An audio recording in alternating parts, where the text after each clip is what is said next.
Oui, monsieur le président. Bien sûr. J'arrive tout de suite. Bonjour tout le monde, c'est le DM à cravate. Donc aujourd'hui, on répond à la question de RPGED 2022. La question 22. La question, c'est qui sont mes personnages actuels? Bon, je vous dirais que je suis beaucoup plus un maître de jeu qu'un joueur. Par contre, j'ai la chance de jouer dans deux parties excellentes. Ce sont des parties de Donjons et Dragons 5e édition. C'est pour ça que je suis joueur et non maître de jeu.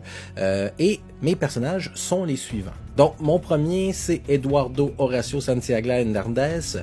C'est un jeune garçon qui s'est fait kidnapper par des voleurs très jeune, il avait 6 ans, et c'est un petit peu une histoire à la Oliver Twist, c'est-à-dire que ces kidnappeurs l'ont amené dans un orphelinat dans une grande ville, lui ont demandé de se mettre à faire les poches des passants pour s'assurer que eux aient accès à une bonne richesse.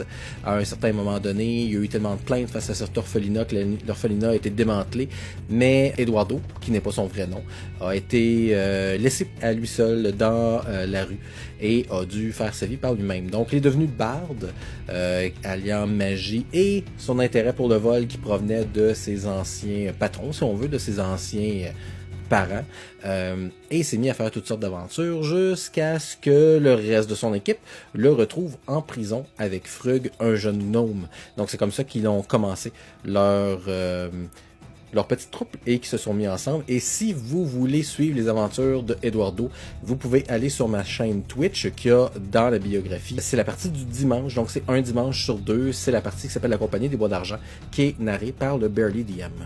Mon deuxième personnage se trouve aussi sur Twitch. Vous pouvez aller sur Epic Fumble. D'ailleurs, il est sur TikTok aussi. Il fait de très drôles TikTok. Allez donc l'écouter. Cette fois-ci, par contre, je joue Zeman Huntis, aussi connu sous le nom de Flavien Jacques Pierre. Grosso modo, c'est... on dirait qu'il y a un pattern. Je joue aussi un criminel là-dedans, mais dans ce cas-ci, c'est un artificier. Son travail, en fait, c'est de faire partie d'un genre de gang qui s'occupe à faire le transfert et la contrebande de Kersilos, qui est un cristal particulier, là, très en lien avec l'arcana. Et mon cher Zimonontis tripe sur tout ce qui est la construction d'objets animés.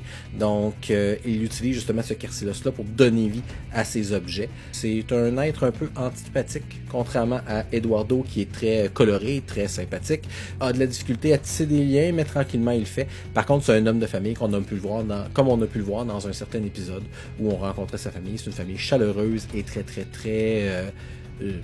ouverte, même s'il y avait un petit conflit avec sa sœur qui n'acceptait pas le fait qu'il trame avec le crime organisé. Donc ce sont mes deux personnages. Vous, est-ce que vous avez un personnage qui vous intéresse, un personnage qui vous a plus marqué, un personnage que vous êtes peut-être que vous vous ennuyez, donc mettez-le donc dans les commentaires. Et c'est ma réponse à la question de RPGED 2022, la question 22. Demain, on se retrouve pour la question numéro 23.